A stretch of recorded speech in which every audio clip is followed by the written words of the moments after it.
The voice of Husker Nation is on the air. This is Hail Varsity Radio. Insight, opinion, expertise, along with the biggest names talking Nebraska sports.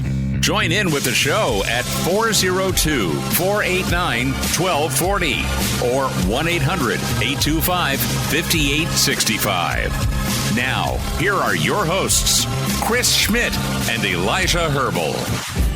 Thanks for hanging out. Roadshow Thursday. Back to it here at the Pinnacle Bank Championship at the club at Indian Creek. Chris Schmidt, Elijah Herbel, Connor Clark. It is day one. The number to equal or beat so far, -8. And we are perched and parked here underneath the Hurrdat tent on number 17. If you're coming out, you'll love it. If you're thinking about coming out to the Pinnacle Bank Championship, do yourself a favor. Log on, pinnaclebankchampionship.com, and make that happen. Good to be with you, and plenty of football and fun to get into. Numbers to dial up, 489-1240, 489-1240 to access the show, 800-825-5865, wherever you listen to the show across the great state of Nebraska. You can also watch Hail Varsity Radio. The Hail Varsity YouTube channel allows you to look at my adult acne and also make a comment on football. Elijah got uncomfortable to my left there. It's like, it was just, up close and personal. Connor is snickering in the back there. But, watch the show. Do so. Hail Varsity YouTube channel or Hail Varsity Radio Twitter at HVarsity Radio. Guys, we're counting down here. Couple of weeks, and it's Gopher time. Nebraska will next talk to the media tomorrow. Coach Satterfield, Coach McGuire, interested in how the week of practice is gone. Any new injury updates will be learned about come Saturday with another appearance by Coach Rhule. But still some shakeup going on with Notre Dame. What's their next play? Is Vegas, baby, a road trip for us in the future with the Big Ten Conference Championship game? What will the Big Ten look like from a scheduling standpoint? Do you move to 10? And expectations for Nebraska football in 2023. Really good lineup today. We'll spend time with Brandon Vogel from Hail Varsity. Vogues checks in about 15 minutes in hour two. Standout Husker wide receiver, part of Alliance Sports, Brandon Kinnie. Wideouts have been on our mind a lot this week with their injury issues or missing practice. Who's going to be ready to go come Minnesota? So we'll get Brandon Kinnie's perspective, and then Coach Gary Barnett rounds it out in hour two. What's shaking? Elijah, I know you wanted to bring the clubs on. They told you no. I was anxious as well. Connor, you're in the air conditioning and you're smiling about it. How is everyone? Well, it's really not that hot out here. It's good. It's wonderful. We do have a breeze. And we do have a little lagoon here to our left if we want to go for a swim, should it come down to it. But I'm wearing the white shirt today. I don't think we want to have the wet T-shirt contest here doing a radio show. So maybe we'll have to, I know they got the boat doing tours. We'll have to explore the option of potentially doing the Friday show from the lagoon, from the boat. I think that could be some fun because I don't think they want me going swimming. Other than that, things are going well. We have a nice breeze coming in here, and it's awesome to see all the patrons coming out supporting the Corn Ferry golfers today. It's a fun day out here, Schmitty. It is. You a big boat guy, Connor? Do you ever jump in Lake Michigan and take the 3-hour tour? I mean, we used to have a boat, so what we did, yes, I was a big boat guy. Were you a sailing guy, or was this just kind of more of a speedboat Miami Vice tribute? This was a ski boat. My dad was a water skier for about, give or take, 20 years. Really? So he was very good at it. Did not pass those genes down to me. I can barely even get up on skis, but I do enjoy a good boat day, and every once in a while I will get lucky enough to get invited to a boat on Lake Michigan. That's always a great time. You guys want story time real quick of another Elijah Herbel near-death experience? On a boat? Yes. The ocean was angry, my friend. Are we going to start with the Costanza set up here? No, so it was actually Lake of the Ozarks. Look at you. And you and Marty Bird just laundering money. So we're down in Branson, and we get a little, like, an afternoon boat tour. It should be all nice. And I've seen the pictures. It's probably based on how young I look in these pictures. Probably one of my first memories. I was probably somewhere in that 2 to 3 years old range. And it was so traumatizing. I'll never forget it. We're out in this boat. And as we're out in this boat, like a decently long little just sightseeing tour, a storm rolls through. And this was a vicious thunderstorm. I am talking, they sent us below deck. None of the tables and chairs were bolted down, so it's me as like a 3-year-old trying to avoid chairs and tables going flying. Chaos. I thought, like, I was going to die, and this was probably as a 2 or 3-year-old not knowing what the concept of death even was, but I remember how terrifying it was, and I had to overcome that fear of boats. We went on a cruise following my 8th grade year, going into high school for my grandparents' 50th wedding anniversary, and I did not like getting on that boat, and it took some, not even therapy, just some recollection and some talking about it with my family to understand that my fear of boats, which I have since overcome, was developed from a very young age whenever I almost died on Lake of the Ozarks. You've had a lot of almosts with the near death. But I'm still here. They can't take me down, baby. No, the boat rides, though, are awesome. Get here, experience that. No thunderstorms in the forecast. Michael Bruntz, this is for you. Gopher and Doc are waiting. If we look to the Twitter feed, as Bruntsy was asking if we can ride the boat. Yes, you can get on the boat, Bruntsy, and put on the life jacket. We were taking water in the ocean in Ireland last year. This was the Sunday after the Nebraska and Northwestern game last year. Captain Ted had, it wasn't a yacht, but it was bigger than the boat I had in western Nebraska that my grandpa had. And it was great. It had a below deck area. We ate seafood on the the deck, and it was great. And Ireland Eye is this tiny, tiny, tiny little island outside of the village of Hoth, or Hoth, whatever, is where we were staying. So it's great. You have like 4 lighthouses. It's kind of the northeast quarter of Dublin extended. There's a little peninsula that jets out, and then there's where all the boats are docked. And we went out there. Cranach's buddy Ted hooked it up. We were there, and then there was just a little too much water coming in. So about halfway out to Ireland's Eye, we turned around, came back, and finished our seafood extravaganza and had some beers in the lighthouse. Did they give you like a bucket to stay afloat? No, they said, Schmidt, you're asthmatic, you stay up top. Here's a Guinness, just stay out of the way.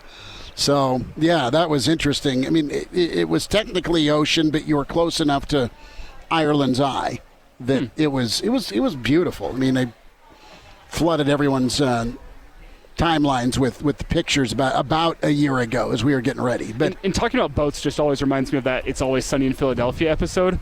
I think maybe for the younger audience, Connor might know what I'm talking about, the implication episode. I won't get into it on the air, but just talking about boats and owning a boat always reminds me of that episode. For those out there that know, they know. I don't think I can talk too much about it on the air. But best day is when you buy or sell the boat, right? That's what the wives or girlfriends would say. So, guys, let's talk a little bit here about Nebraska and the single-digit numbers handed out. Reimer, Billy Kemp, Sims, Gifford, your early clubhouse leaders for captains, I would think as well. But we talked a lot yesterday about that difference maker Nebraska needs to have on each side of the football. You presume that Sims and Kemp can be that on offense with the offensive line getting their stuff together. Reimer and Gifford at that second and third level. Gifford's really a talented player that's going to thrive, I think, in this 3-3-5. And as it translates to wins, Mitch Sherman always puts out a really good story or 2 or 3 or many with the Athletic, and he got into the expectation part of things with, what is the number, and if you're over 6, you've overachieved year one if you're Coach Rhule. If you're at 6, you've probably hit the mark, and you're ahead of schedule based on what you've done in first years at your other 2 stops. If you're below 6 and you don't get to bowling, it's a little bit rough. Because I think there's a lot of folks, and I think the coaches would say this too, you got to put it all together, but there's enough groceries to make a good meal, i.e. get to that 6 or better number. Have you guys settled in yet? I mean, I know the number, and Brennan chimes in that the number for Nebraska, Minnesota is plus 6.5 right now. That is dropped down. It was 8.5 to start the season, despite some of the injury or / guys missing practice this week that Rhule touched on. You think they'll be ready. You don't know how stable the offensive line is going to be on the left side as they continue to coach guys up. But I think that 6.5, taking Nebraska in the points, I may do that. I think it can be one of those close ball games, dare I say, but maybe it gets done the right way to finish out if you're Nebraska. So, well, that 6.5 number is interesting because what is that? That's a one-score game. And if Nebraska starts it's a one-score game against Minnesota. If Nebraska covers but does not win that game, if they lose by 1 score against Minnesota, the first game under Rhule, it's going to be a fun post-game show, Schmidt. Listen, well, you know what, though? I think, your memory is son of a bee. Nebraska is now 7-26, not under Frost, but 7-26 in their last series of one-score games. If you lose your first one under the new coach, but you play better, and Minnesota just out-executes, it's going to sting, and you can absolutely go, here we go again. But it's not the same context. It's not the same situation. New team, new staff, and same ask. It's a tough opener for Nebraska on the road. At least it's not in Ireland this year, but you're going to Champaign or you're going to Illinois again. If you go back to the 2019 season, you're always opening up on the road. In this instance, you're kicking off the college football season. You're not doing it abroad, but you are doing it against Minnesota. I like this. Give me the Gophers game 1, 2, or 3, because they're vastly different game 5 through 12. Mm-hmm. They get better, they develop depth, and they become a real pain in the neck for a lot of teams in the Big Ten West and beyond. They're that type of program. They get better as the year goes on. They have survived some teams they're, as a Power 5, supposed to be better than. Even that 11-2 season, you go back to that, they were lucky to be 3-0 in 2019. And then what really kind of catapulted them confidence-wise was their demolition of Nebraska that cold night on a Saturday. So we get back to that 6 number, and you look at what ESPN predicts, right around 5.7. You have some Vegas spots say the over-under 6.5, and I think the goal should be 6.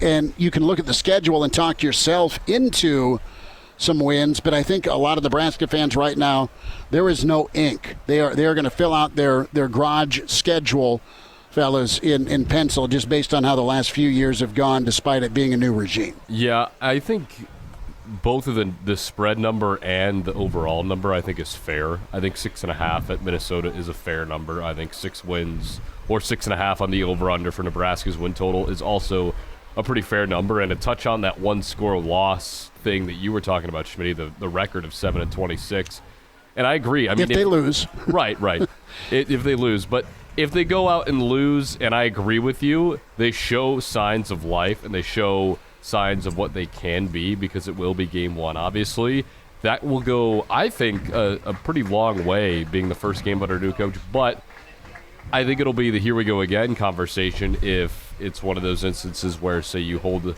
the opponent to 15 yards in the second half and you still end up losing. You can't lose a way that'll make you want to throw up after the game. You gotta, if you're gonna lose that way, you gotta make sure that you're in the game and you're not losing it in some heartbreaking fashion, or you're not blowing an 11-point lead, or whatever the case may be. Well, think about how many games this year, as we look at it right now, are probably going to be one-score games in the fourth quarter. You started off with Minnesota. In the fourth quarter, that should be a one-score game based on talent. I say the same about Colorado. Northern Illinois and Louisiana Tech, we'll see. They should be wins, but I'll wait. There's a lot of should-bes. You've reevaluated the should-be part from your vocabulary. Yes, and then you look further ahead in the schedule. Illinois should be a one-score game in the fourth. That's how Bielema plays. Northwestern, you would think, based on how much of a mess they'd be, Nebraska should be able to win that game. by multiple scores. But then again, it's the Big Ten, and that's how the lower half of the Big Ten tends to go, a whole bunch of one-score games. Michigan State's likely a one-score game. Maryland in the fourth quarter, likely a one-score game. It might be high-scoring, but likely you're going to have a chance. Wisconsin and Iowa both realistically could be one-score games in that fourth quarter. Look at just how much of a difference this season's going to have. I mean, you could realistically, if you're perfect in one-score games late, you could realistically be 8-4 or 9-3. I'm not saying Nebraska's going to get there, but there's a lot of games that should be close on this schedule. And if Nebraska can pull out a one-score game in against Minnesota week 1, I look at this season a whole lot differently than I do right now if you're able to improve that record in one-score games, because that's just how the Big Ten is. You're going to be playing in a lot of close games in the fourth quarter. Are you able to hit that 75 yards rushing in the fourth? And are you able to, come back from down 3 when you start the fourth quarter and win, or hold on to that 3-point lead when the fourth quarter starts? That's going to be a huge key to the season. Can you just break even? Can you break even in one-score games and not be totally awful in one-score games? And there's going to be a difference. Do you lose a one-score game by someone else who's on scholarship making a play and getting in field goal range? Do you lose that way versus your own stupidity or lack of execution, or it's just sloppy football? Because Nebraska's been betting against Nebraska for a few years here, and it's turned the other way. We'll check in with Brandon Vogel. He's coming up from HailVarsity.com and magazine at Brandon L. Vogel. Get his take on that magic 6 number. See what he seems to think with the projections. And also, how about putting some money down? Vegas will be the place when we talk Big Ten Championship. Hail Varsity continues as we're at the Pinnacle Bank Championship Day 1, Round 1, here at the club at Indian Creek. Come on by and log on, pinnaclebankchampionship.com, to get your ticket information. And now, back to Hail Varsity Radio.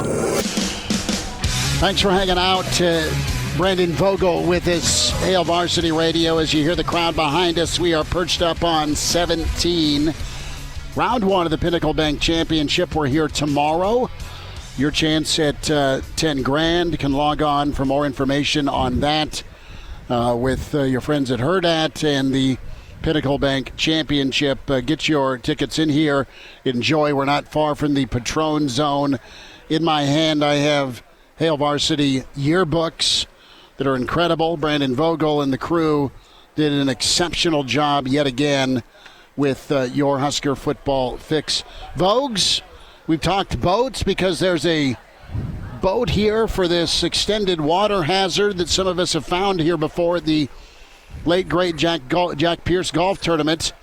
So boats, water, golf, football. I mean, it's more than a trifecta. How are you? I'm doing well.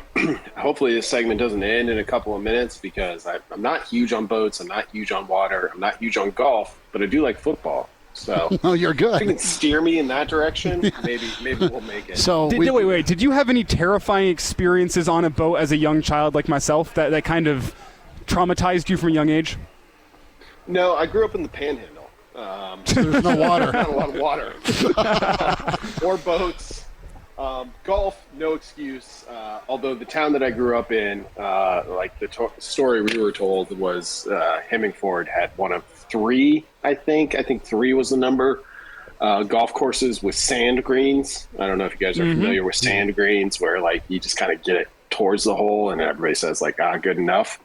But yeah, so it wasn't part of my environment growing up. Football was, though. And the sand greens, if you're wondering out there, they come from Depression era America. Whenever a lot of golf courses out there, they didn't want to pay the water bills to keep their greens nice. So what do? They just dump some bags of sand on their green, call it good. People can continue golfing. I could use those quite frequently. Well, whenever I play with Schmidt, that's how we do it too. You get close enough to the hole, we'll call it good. Good. Yeah. But Brandon, quickly, tell us about the outfit change you made on camera. I think you had on an apron, and I've been looking around. I don't think it may have been called an apron, because if it's for men, they immediately call it like a tactical grilling smock or something like that. But I saw you make the outfit change. Tell us about that. Yeah, no, I'm fine with an apron. I just unbuckled the top strap. I can put it back on for the people on video. Yeah, in the middle of getting some dinner ready, but I was like, maybe I'll take this off last second. So you guys can tell me which you prefer. But I did indeed have an apron on, courtesy of Artifact Bags. I'm not paid to say this, but fine Omaha company. So Vogue's the Butcher Vogel with us here on Hail Varsity, and we're going to call that a tactical grilling smock. I like it. It's it's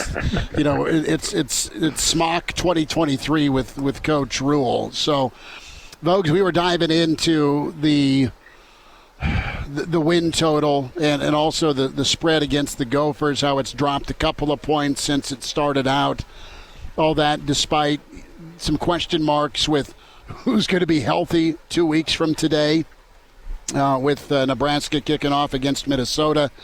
And interested in your aim, is 6 the minimum? Is 6 an overachievement? Or where do you fall with that win total projection here? What 6 gets you postseason? Yeah, I think somewhere in between. I would put 6 at perfectly fine. Of like, okay, you landed square in the gray area, depending on context of how those 6 came and what it took to get there. Like, you could go either way from there. Well, maybe it's not in the gray area. Like, I don't think you could go down from there. Of like, you would go into 2024 being like, they won 6 games. We'll see. Like, I think if they won 6 based on where Nebraska has been, you go into 2024 feeling pretty good. That said, like, I think the range of outcomes for Nebraska here is higher than 6, though if they don't get the wide receiver room sorted out, that's kind of emerged for me at least as a potential pain point. And we still got a lot of questions to answer, offensive line, et cetera. I mean, I think most of the questions probably lie on offense, at least when I look at it. So I wouldn't say 6 is a minimum for sure, but like, I think the number's at like 6.5. If I had to take that today, I'd take the over, though I don't think like it's an easy over to take.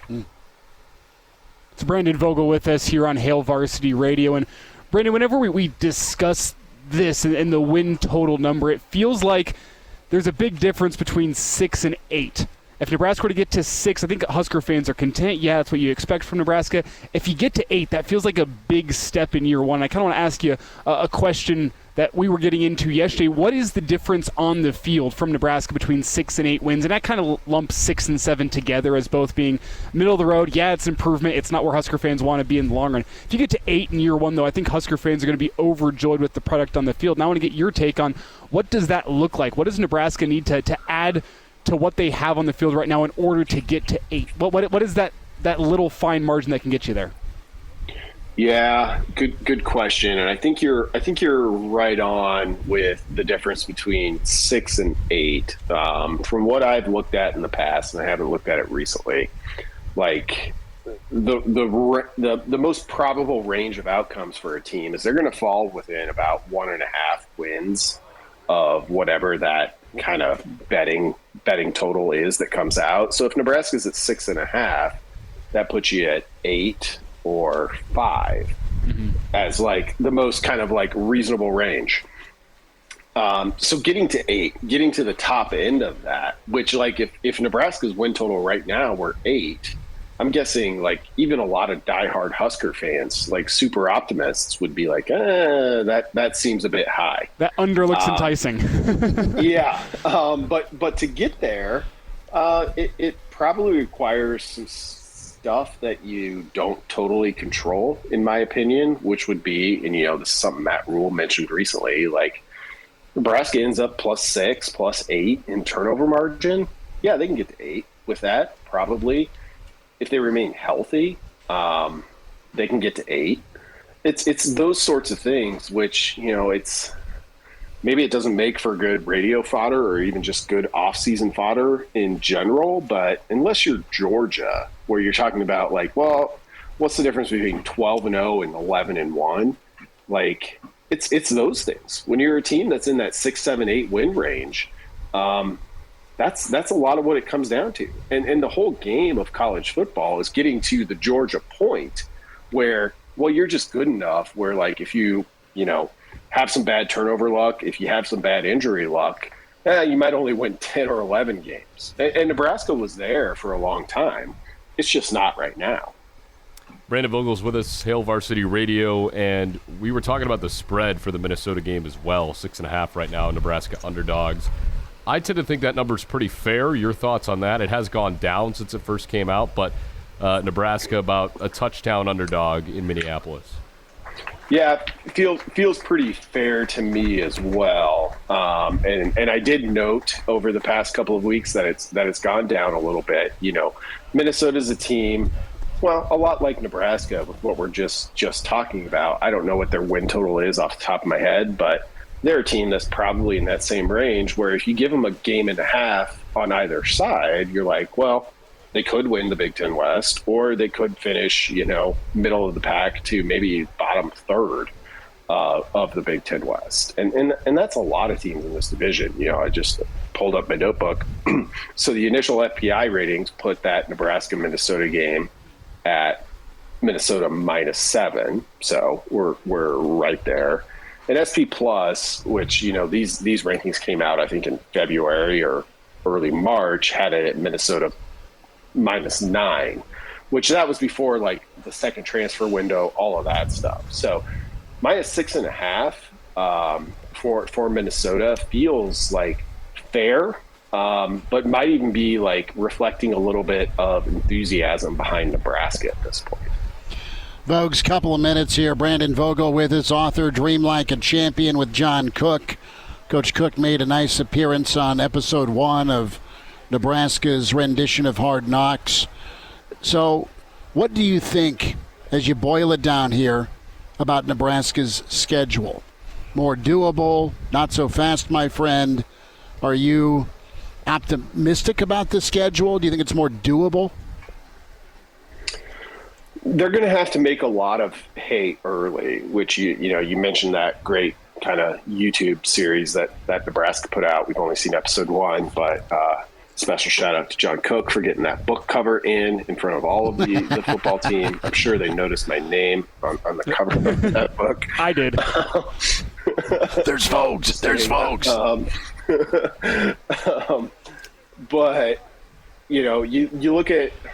you look at the start of the season. Colorado, total like wild card. Like, pick a card, any card. Who knows what you're going to get? Might be an ace, might be a deuce. For me, at least.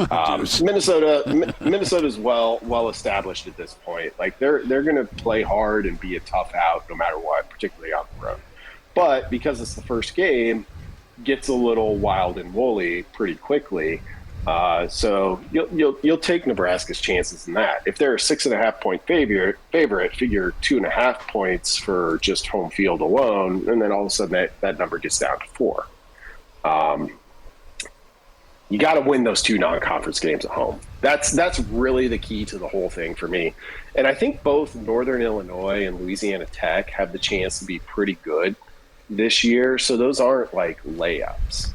And once you get through those first 4 games, I feel like we'll have a really good sense of the shape that this season's going to take. Michigan's up next. But then, you kind of get into the Illinois, the Purdue. I'm forgetting if Maryland technically falls in there. Like, it's that October stretch where you've really got to be kind of playing your best football to set yourself up for November, where in the Big Ten, it becomes just survival. Like, you're going to have to play Wisconsin. You're going to have to play Iowa. You're going to be dealing with injuries, as is everybody. Like, November's hard to survive in the Big Ten. If you look back at Nebraska's, recent past, that's become the area where it's really tough. And I remember, Pelini spanned eras between the Big 12 and the Big 10, but like, those Nebraska teams were usually pretty good in November.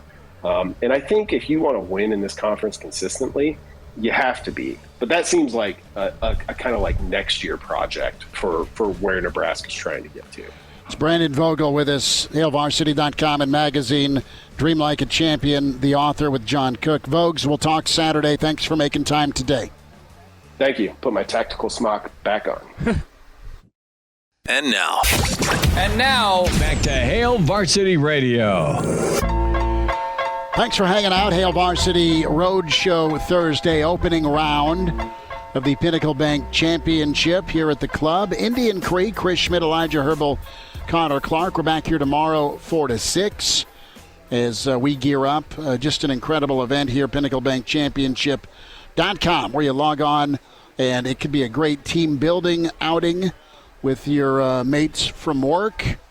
Think about that. We are next to the Patron Center on 17. The food and drink area behind us. Shout out to Jaybird. Everyone knows Jaybird in Lincoln and Hayes Center. Mr. Tomlinson, Mr. Altman, the crew wearing that Silver Hawk green and silver up here. It was good to see them. Gross. What? I still have some love for the Knights in my heart. So do I. I'm a Southeast Oh, you don't guy. have enough. I don't have enough. I cheer for everybody in Lincoln and Omaha and out in central Nebraska and western Nebraska. I love everybody. Is that okay? Is that Mr. good with Wonderful. you? What'd you say? You're Mr. Wonderful. Mr. Wonderful. It's passable. It works, but numbers to get in, 489-1240, 489-1240. To contact us, can email Chris at HailVarsity.com and be part of the stream. The Hail Varsity YouTube channel is what you log on. Subscribe to that. Check things out that way. And I want to remind you about your friends at Dyer Law. So if you have a personal injury situation, have you been in an accident where you're hurt, you can count on and turn to Dyer Law, the team to provide you with a helping hand you need.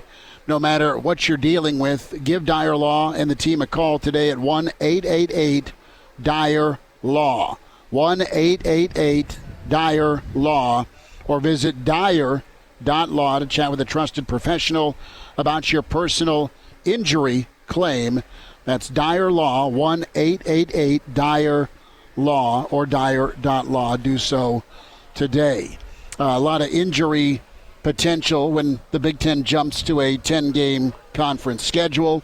Bill Bender wrote about that earlier in the week. I love it, but I need some guarantees, okay? I need a guarantee that I'm still going to get a good non-con game, be it somebody from the Big 12. I need a guarantee that there's maybe a directional school, but could be kind of fun to see somebody come in, a decent win or a decent yes on that schedule, and then you fill out the rest because you're going to have an opportunity every week to have a good team. Now, it's still hard to get excited for a lot of Nebraska fans about Purdue. I think you're growing in the respect level of Illinois. You know, they're no joke. Michigan's Michigan. Ohio State's Ohio State. But Washington, Oregon, SC, UCLA, that's exciting. That's must-see, must-attend football, home or away. But matchups like this where you have Colorado on the schedule, Tennessee on the schedule in the near future, it's a tough ball game. And your schedule could be littered with really brutal ball games.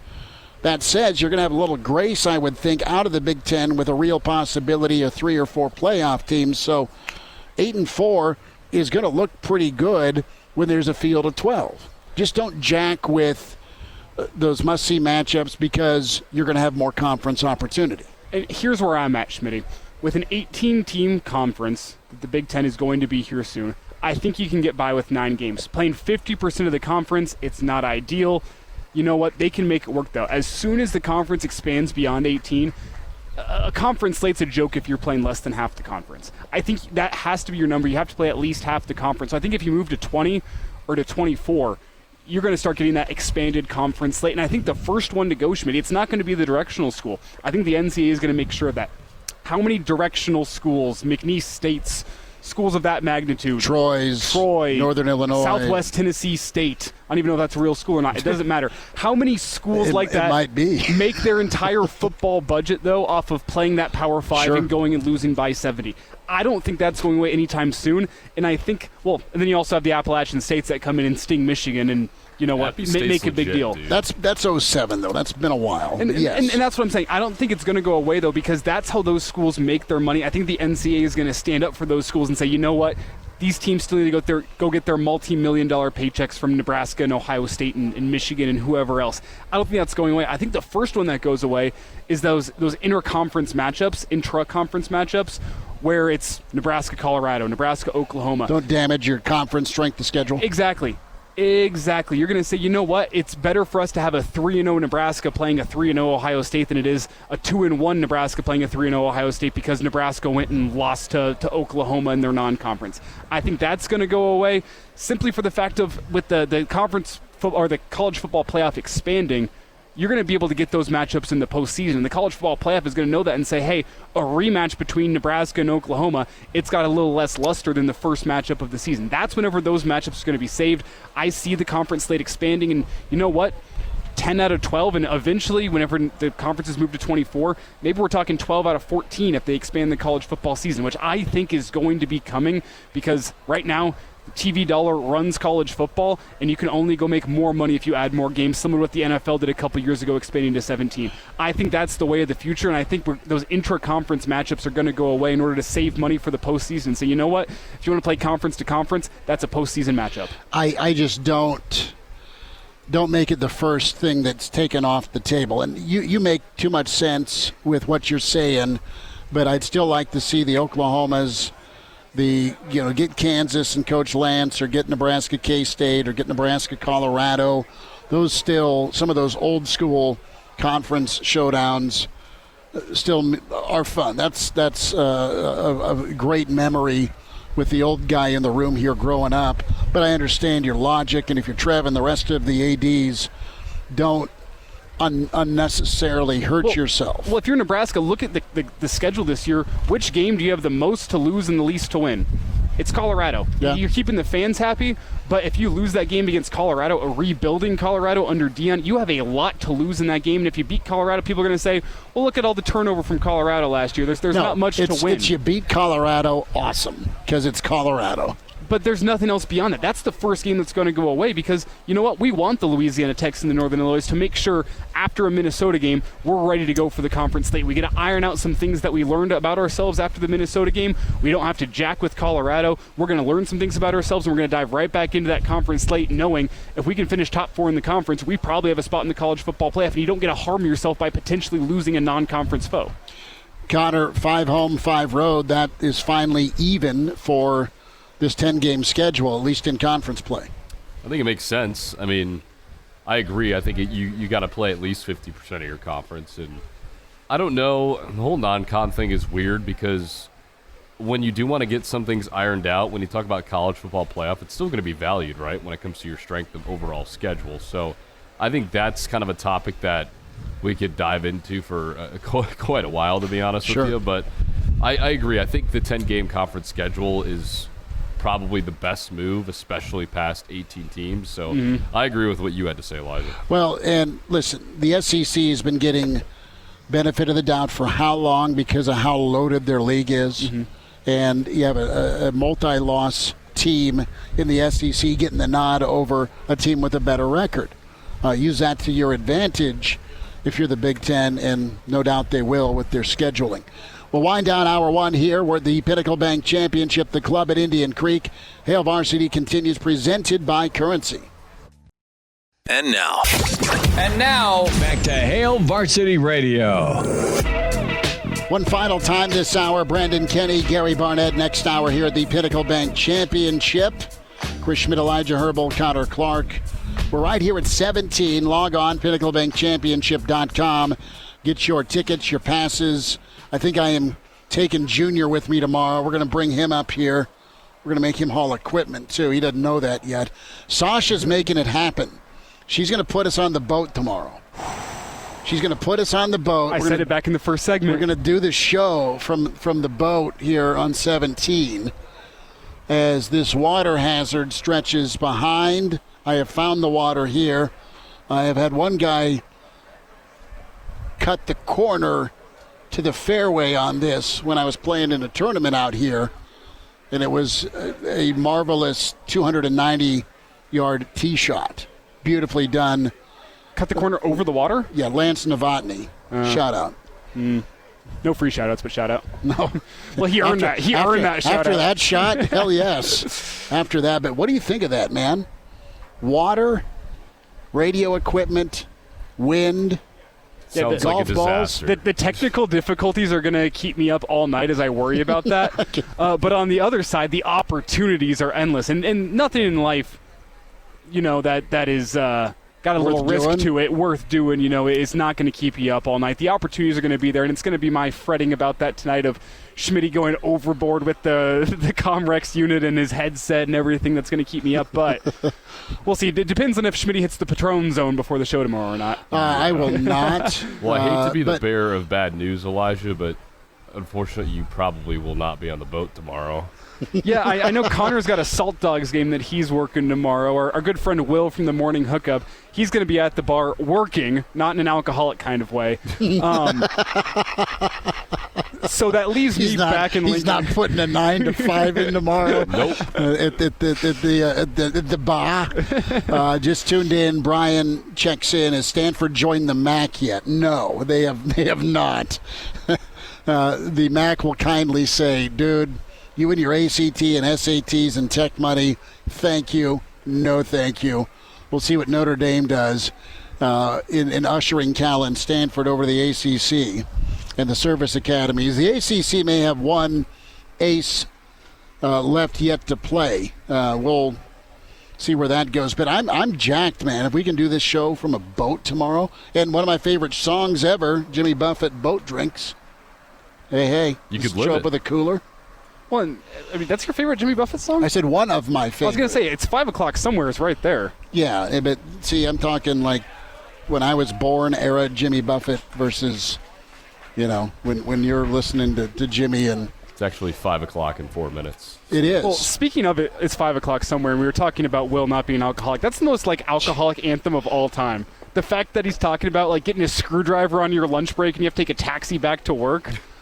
I think that it's a great song. Don't get me wrong. No, it is, but it's a reality where there are folks all around, and I don't frown on it at all, where you got to have one or two just to get back to work because your job sucks. But he's talking screwdrivers, make it a double. I'm going to have 3 here on my lunch break. Sure. Whew. That's something. Moonbot's right on. Oh, that is Alan Jackson. Brendan is correct. It's featuring Jimmy Buffett. Yeah. Hey, where's the beacon? Reminder to buckle up, legitimately. Use your seatbelt. It saves lives. It prevents injuries. Only if properly worn. Buckle up. A message from the Nebraska Department of Highway Safety Office. We'll dive into that wide receiver room. Standout Husker Brandon Kinnie going to kick us off next hour here at the Pinnacle Bank Championship. The voice of Husker Nation is on the air. This is Hail Varsity Radio. Insight, opinion, expertise, along with the biggest names talking Nebraska sports. Join in with the show at 402-489-1240 or 1-800-825-5865. Now, here are your hosts, Chris Schmidt and Elijah Herbel.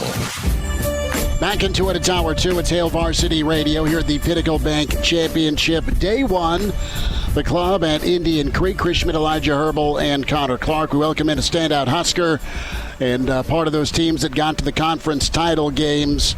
Now owner and trainer for Alliance Sports Training, Brandon Kinnie with us.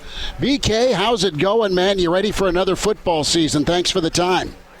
Yeah, absolutely. What's up, man? So glad to be here with you guys. Absolutely, man. I just tell my wife, I said, babe, I'm so excited. Football is around. So now every weekend after our games, we can just sit around and watch football. That's the way to do it. That is the absolute way to do it. No time off, no days off. And I know we'll talk about your weekend event coming up here with Alliance Sports. But how are you feeling, man, as you look at this 2023 Nebraska squad with Coach Rhule? I'm excited, man. I got a chance to go down there at one of the spring practices and I got to talk with Coach Rhule, man, and I just love, like, how just, like, normal he is, right? Like, he already looks like he should be, like, a recruiting coordinator, right? He don't even look like he should be the head coach. But then when you get to talk to him and you ask him certain questions, like me and Prince went down there, Prince said, hey, like, what are your core values? What are your pillars? And he's like, I don't know. I'll let them figure it out. And I was like, okay. He was like, we steer them where we needed to be, but, like, they have to play the game. So they need to figure it out, and then we go with that. So I like the vibe around what he's doing. I just seen like an end of practice speech that he had the other day, and I was like, dude, that gave me chills. I was ready to run through a wall after hearing something like that. It's Brandon Kinnie with us here on Hail Varsity Radio. And Brandon, you offer a pretty unique perspective on a week like this, because we've been talking a lot about some injuries in the wide receiver room and maybe some young guys needing to step up in the wide receiver room. And you're a guy who did that both at community college and then your first year at Nebraska. You're a newcomer, and you saw a decent amount of action your first season at Nebraska. So tell me, what does it take for a young wide receiver to earn the trust of the coaching staff and be able to see the field whenever there could be a need there this upcoming season for the Huskers? Just being coachable as much as possible. I remember being so down because I wasn't getting the reps that I thought I deserved, and I wasn't getting in the games, and all these different things. But it's like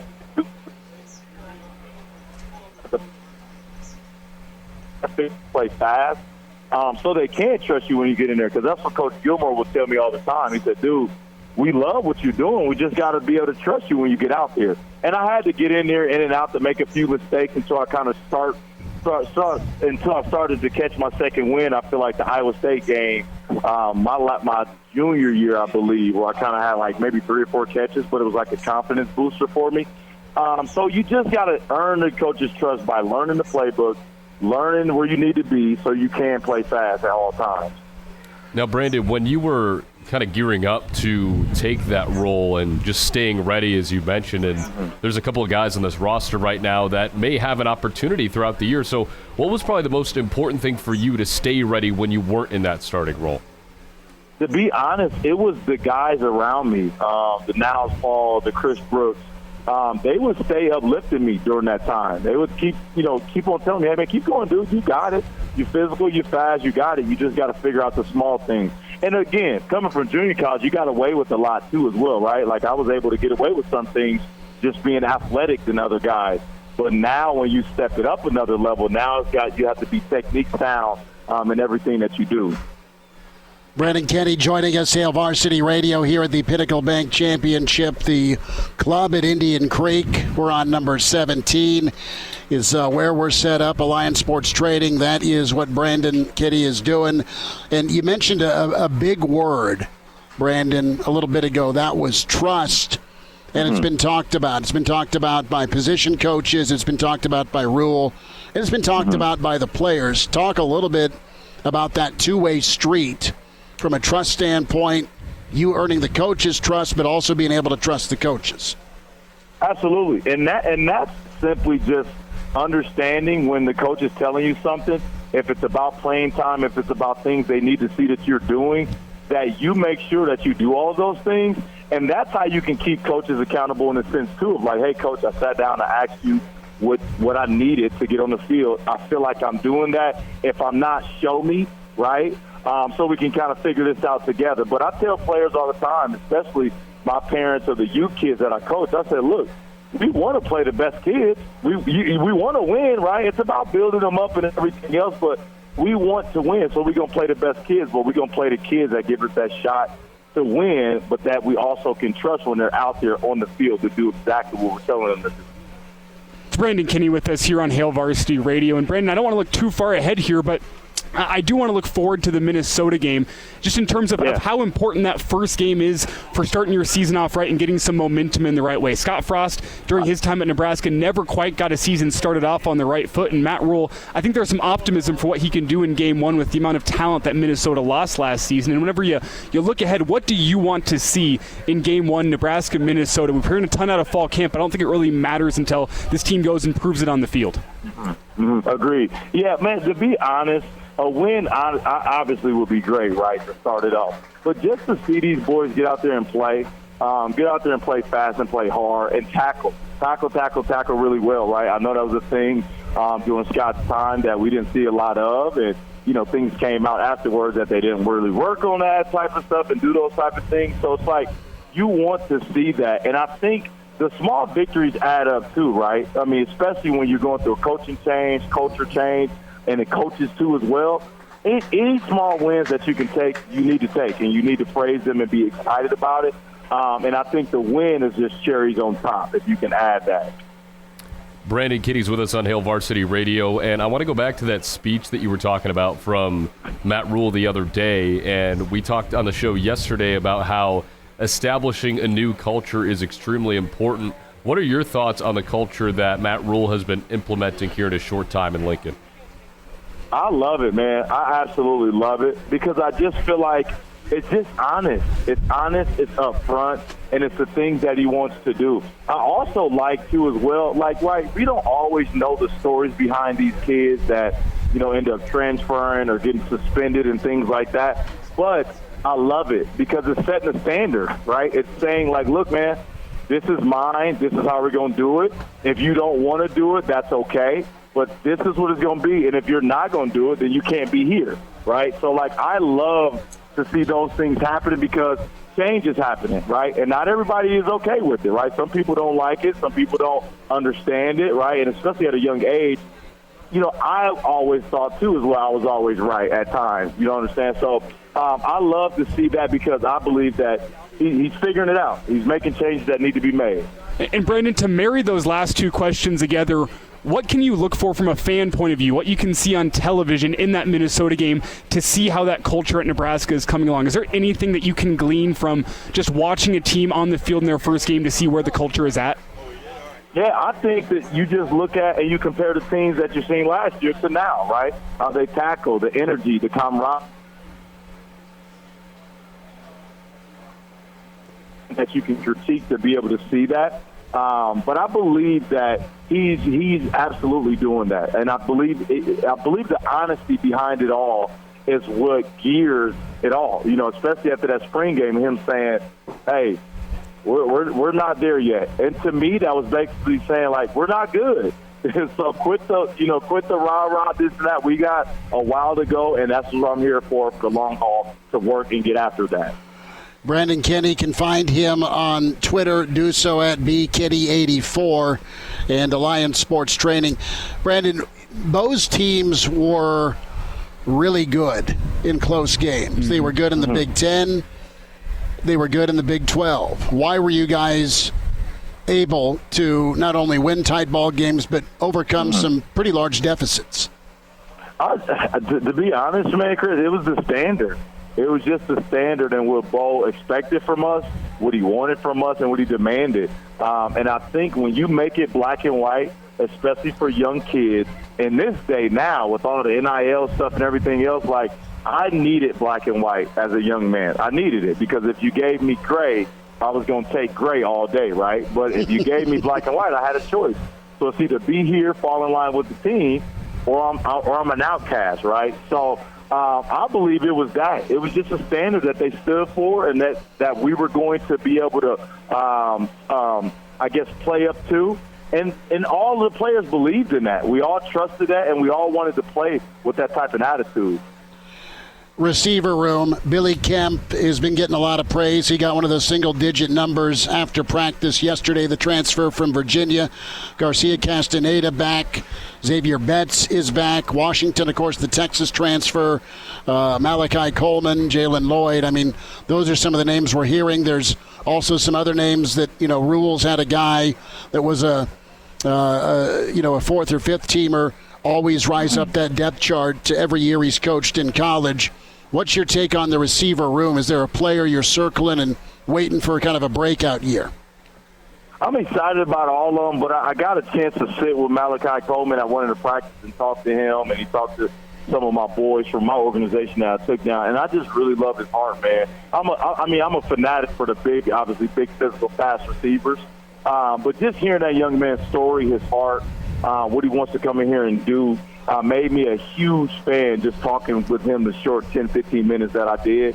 So I'm definitely looking for him, but I love the return of Xavier Betts. I was a huge Xavier Betts fan, so I love that Rhule's giving him a shot to come out here and prove himself. Obviously, he put some good stuff on film the time he was here. So they're deep, they're stacked.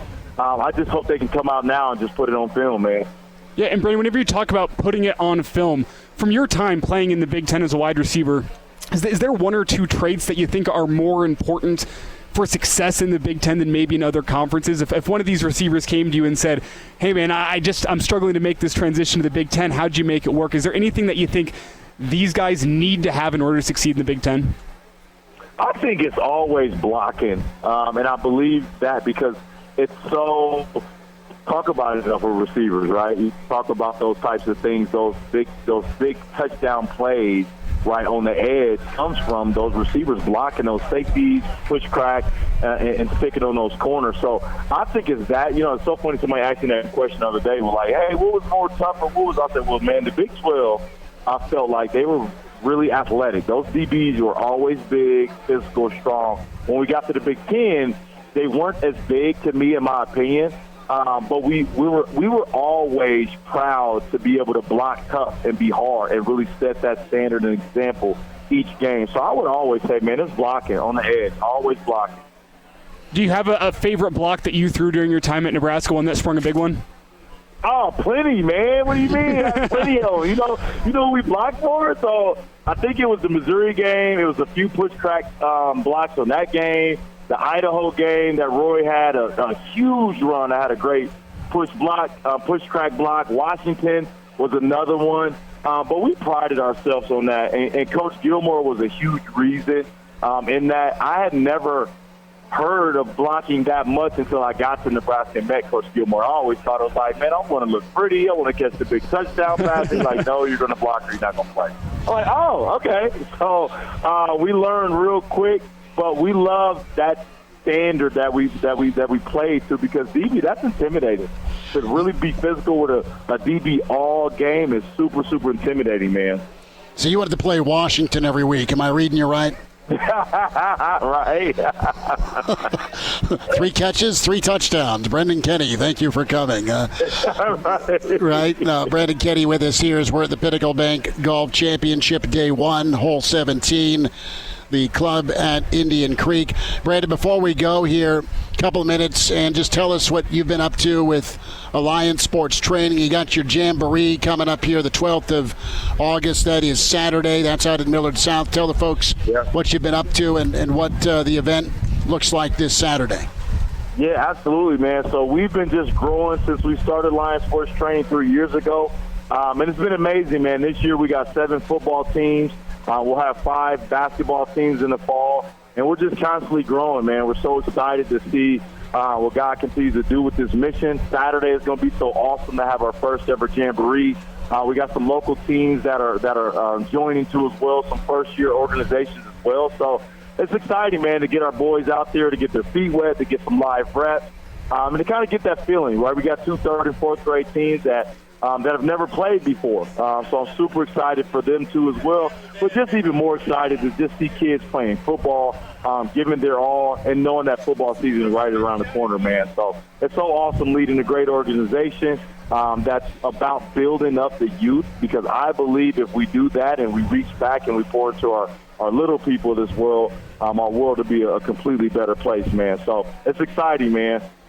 Brandon Kinnie with us, doing great stuff. Alliance Sports Training, the Alliance Jamboree gets going at 1:30 Saturday. Millard South High School game start right at 1:30. Go out, support Brandon Kinnie and what he's doing with the kids here in Omaha. BK, you're the best, man. We'll get caught up again during the season. Thanks for a few minutes today.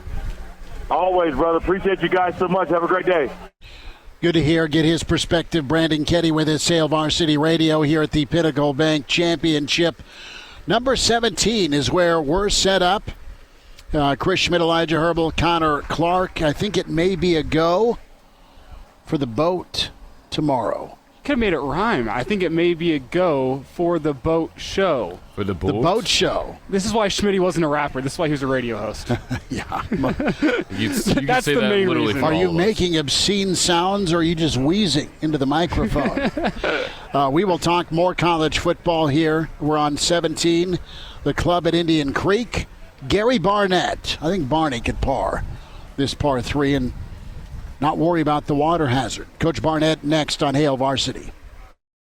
And now, back to Hail Varsity Radio. Back into it. It's Hour 2. It's Hail Varsity Radio. We're presented by Currency on site here for the Pinnacle Bank Championship on number 17 next to the Patron Zone. And the Hall of Fame coach with us, Gary Barnett. Coach, you a big tequila guy, or next question? Next question. No, I'm not.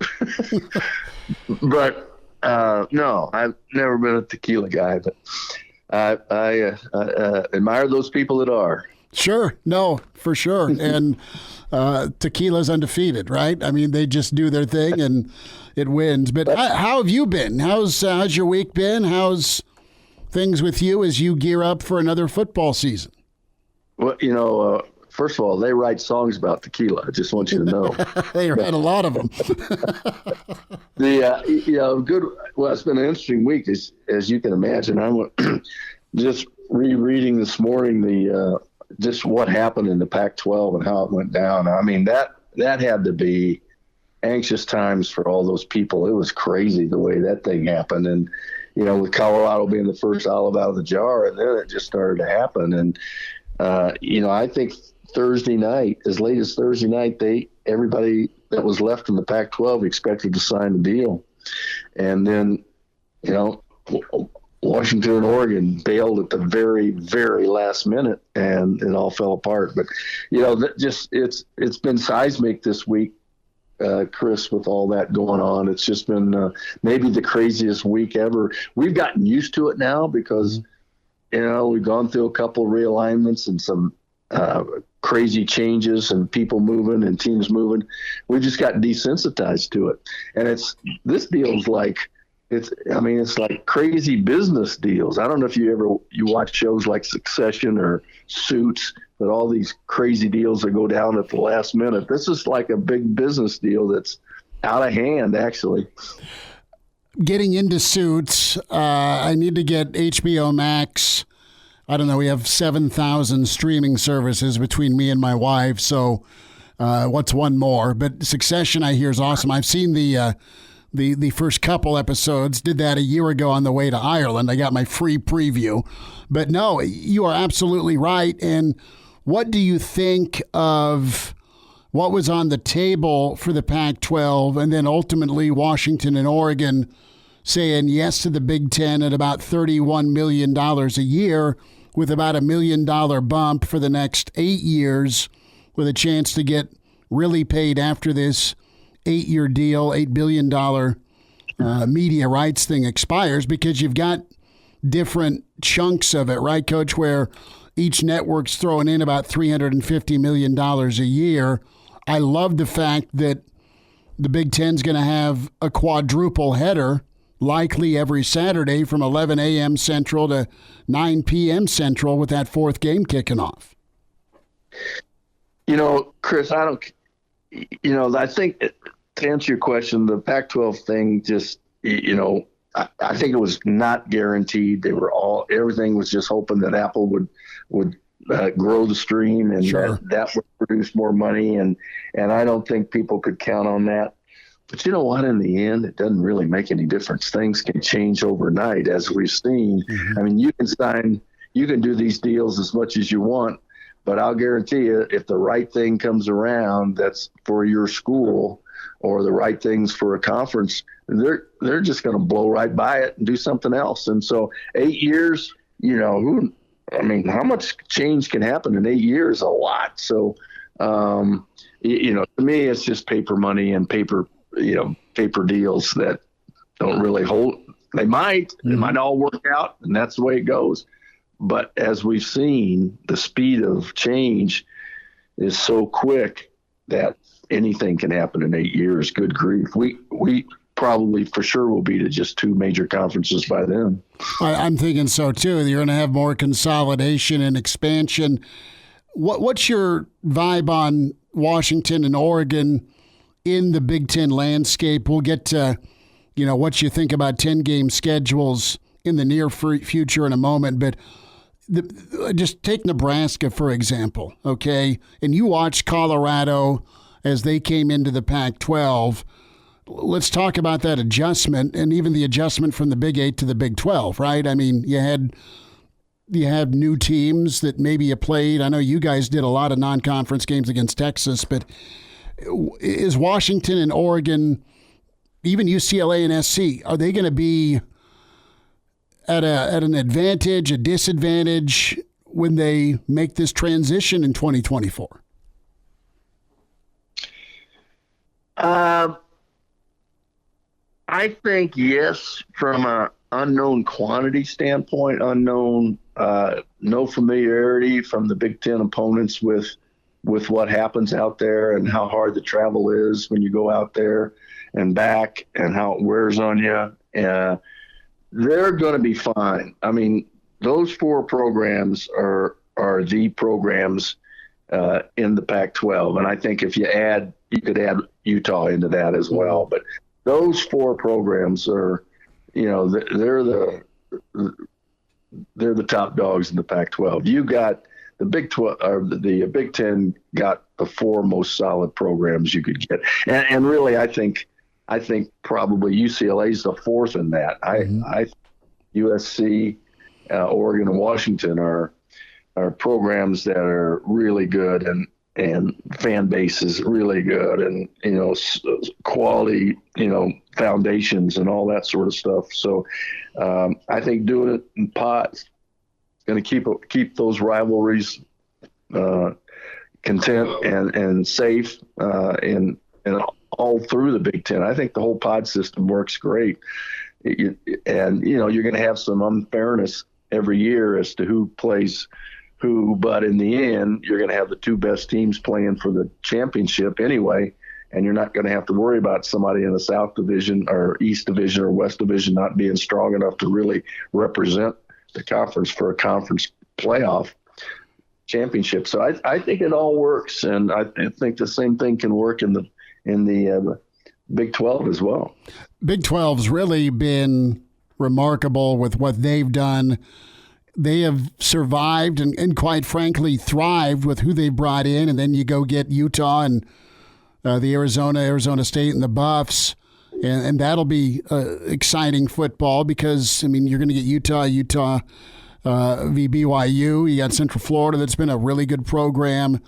Houston and that metro region, I mean, they're not far removed from a top 10 finish just a few years back. So, no, I mean, college football is going to be so much fun. What's your feeling as a coach here? Let's talk expectations in a new normal for a record. I mean, if you're playing a 10-game Big Ten schedule in 2 years and you're set up to maybe you get a Michigan and Ohio State, but you still got an Iowa or a Wisconsin, Minnesota, Nebraska opens with the Gophers. That's going to be a dogfight. And then you factor in, okay, Washington's right on the cusp, Coach, of a top 10 preseason team. Oregon's 15th. SC's a playoff favorite, or at least they should be with their offense. And it's going to be a losable week every week. There's no such thing as an off week anymore. Never was. No, and I think everybody's, you're going to look in the mirror and you're going to say, well, if we're going to play in the big boys, we're going to have to play the big boys every week. And it's closer and closer to two super conferences, I think, where only the best teams are going to play. And the other thing it does, it's going to attract the best players, and those leagues are going to get the best players initially. They're going to get the best players to come up out of the lower levels and transfers. It's heading in that direction. It's going to be really top heavy, and that's just the way it's going.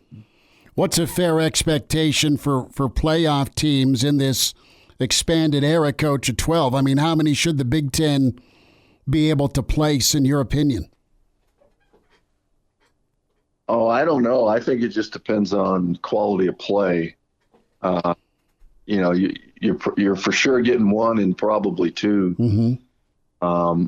It just depends on quality of play. throughout the year. And, I guess that's the good thing about the 12. I think as you eliminate one league, and it's probably about every 5 years you're going to eliminate one of these leagues, then you're just going to redefine the top and respecialize it and make it even better at the very top. So you'll have more good. The 12 teams that get in will all be much better than the 12 teams that would have gotten in 2 years ago. Gary Barnett with us, Hail Varsity Radio. Coach, how much did you worry about injury to quarterback as you were getting your teams ready? Every day, every night. But especially the quarterback, and especially today, my last years of coaching, the spread was just starting to be popular and an offense that was tough to stop. But if you had one quarterback, you better have two that can run out of offense. So I'd say you worry about the injuries to any of your quarterbacks at this point in time, because all the guys that you should have recruited to your offense are about the same. So, but you always worry about that. And, you don't put them in any dangerous drills. And you go to bed at night, you go, okay, if he's going to get hurt, he's going to get hurt in a game. He's not going to get hurt in practice. Guarantee you. I'm not going to let that happen. Well, that doesn't always happen, but that's the way you think about it.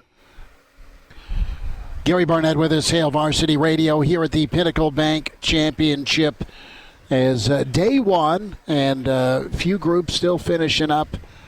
There was a guy up top that was a little loud, and the folks holding the quiet signs turned and gave him the Bo Pelini eyes. And the guy's like, oh, I hope he doesn't miss the cut. The thing was those gentlemen, they'd had a few, clearly. They are helping save the planet through recycling aluminum. Yes, exactly. And I won't hold it against them. We've all been there. We've all been a little loud after having a few cold ones. So it was a funny moment, though. Everyone else was like... But it's like everyone turning and looking at you instead of at church on the 17th. And Connor nods his head. We'll have a few more thoughts from Coach Gary Barnett. I love the input here on the stream. Always watch the show. We are invited to do so three different ways. Hail Varsity YouTube channel or the Hail Varsity Radio Twitter feed at HVarsity Radio. We'll run down some of the top Jimmy Buffett song submissions, more with Barney. And now, back to Hail Varsity Radio.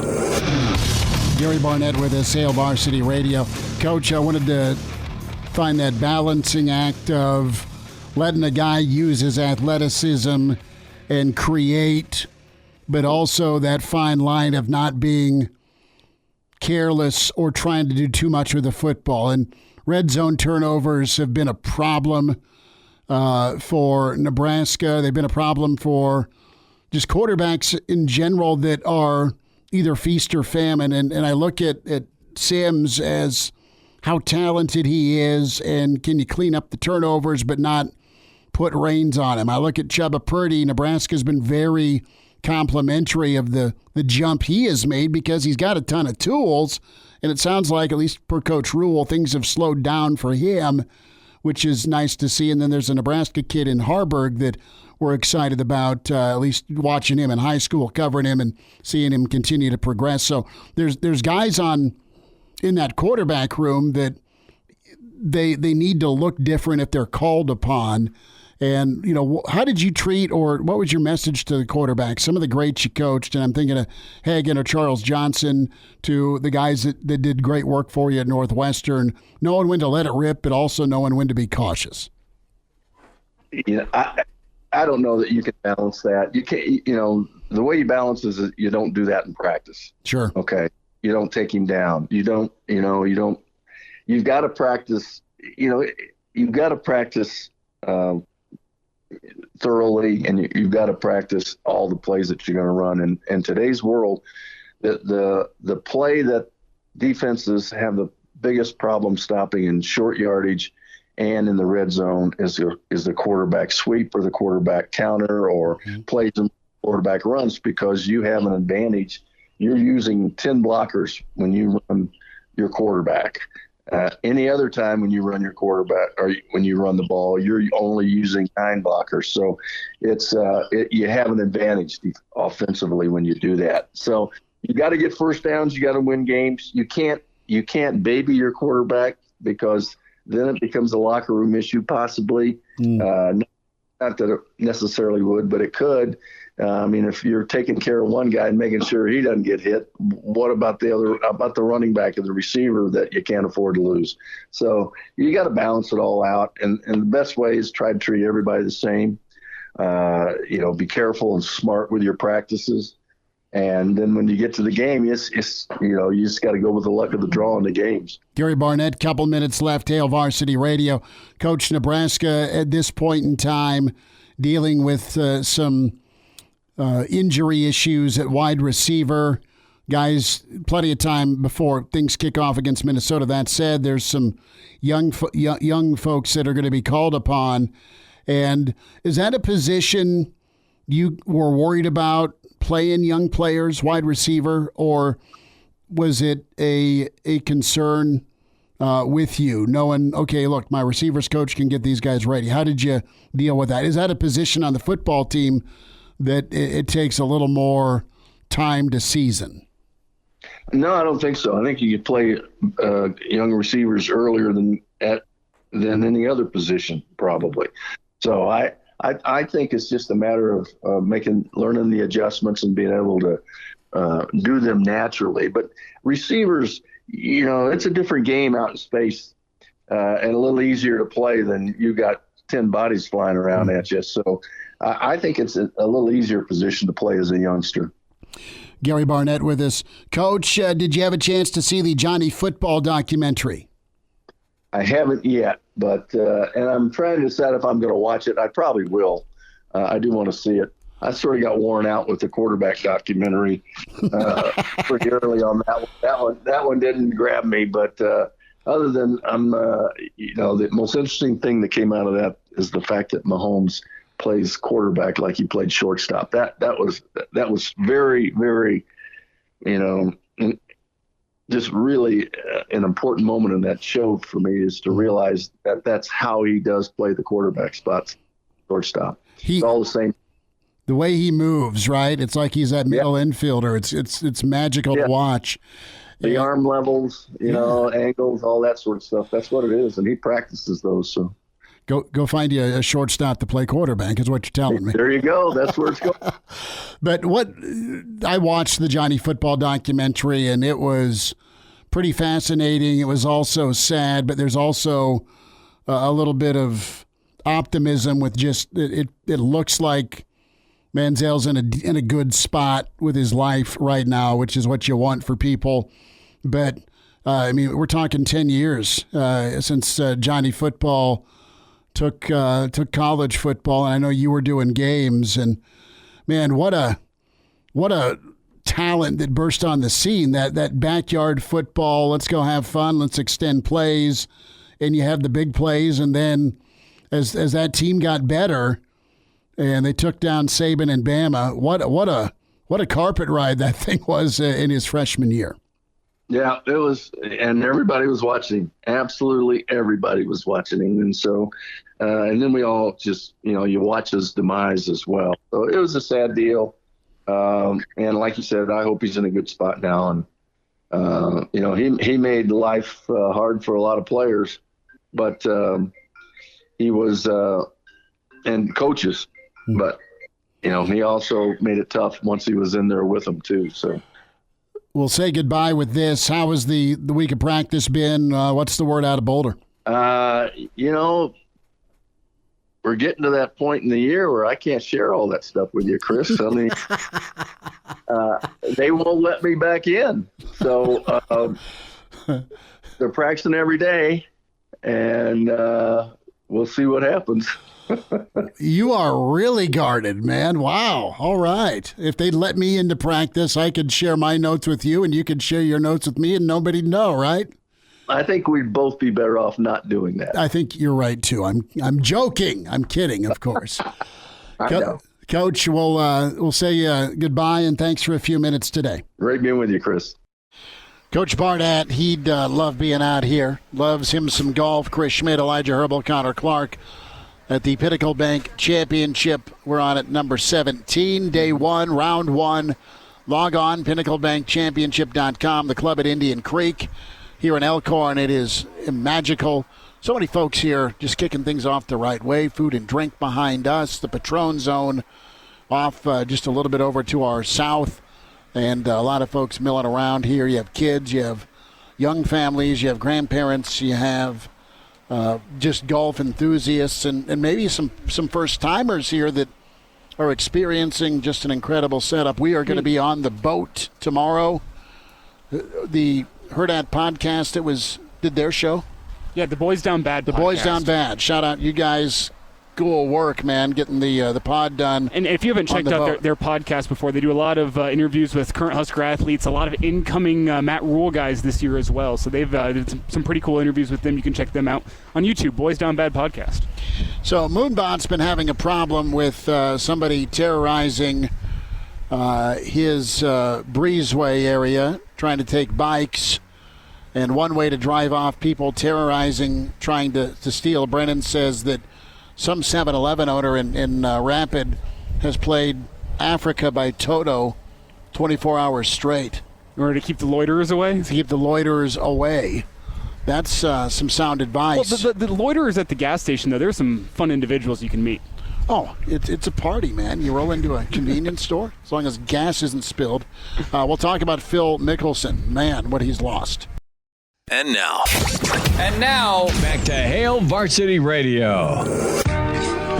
One final time for today from the Pinnacle Bank Championship. Chris Schmidt, Elijah Herbel, Connor Clark. Here at 17, you can log on, pinnaclebankchampionship.com. Get your passes to get in here tomorrow or this weekend. Just an awesome time. Fabulous golf, Corn Ferry tournament, and some greats have come through here. As we wind it down, one of the greats, Phil Mickelson, is controversial. He's a lightning bolt. He's incredible. You admire the talent. And $100 million per the Golf Digest story with Phil in career, not earnings, but losses. Total wager number, $1 billion. You think about his endorsement deals. Lefty's a guy that some folks like on tour, other guys can't take, and his talent is magical. And for him to win a major like he did not long ago was inspiring. How does that grab you? What's the most you've ever been hammered for on the golf course? I don't bet because I'm too inconsistent, and you can start doing your chicken bok mocking of me, but I played. You don't want to lose money. I played and I gambled. I got brought into the game called Captains last Saturday, and I played well enough to not lose my backside. I lost $1, and the winner had to buy drinks. So it was perfect Saturday, where the way I played to continue to bore you. But have you guys ever just gotten hammered on the golf course financially? I've gotten hammered on the golf course. Have I gotten hammered financially? No. I'm kind of with you. I don't want to lose all my money. I know I'm not good enough to back myself up in that way, so why would I do that? I mean, the most I'll do is like, oh, yeah, if you beat me here, I'll buy you a beer next time the beer cart comes around. The next time the beer cart comes around, I shoo them away before the beer cart scene, make sure I don't have to actually pay up on that. $11 down the drain for Elijah Herbel right there. I mean, well, here's the thing. I was more coming at it from an angle of, thank God Phil Mickelson isn't an NCAA athlete, especially at the University of Iowa, or else they'd be in a world of hurt. Iowa State's top leading rusher is now being investigated for tampering and putting bets. At least he was betting on the Cyclones, doing the old home team a solid, allegedly. But, Connor, do you bet on the golf course? Not really, because I just don't go enough, and I'm not good enough. So those are my two main reasons.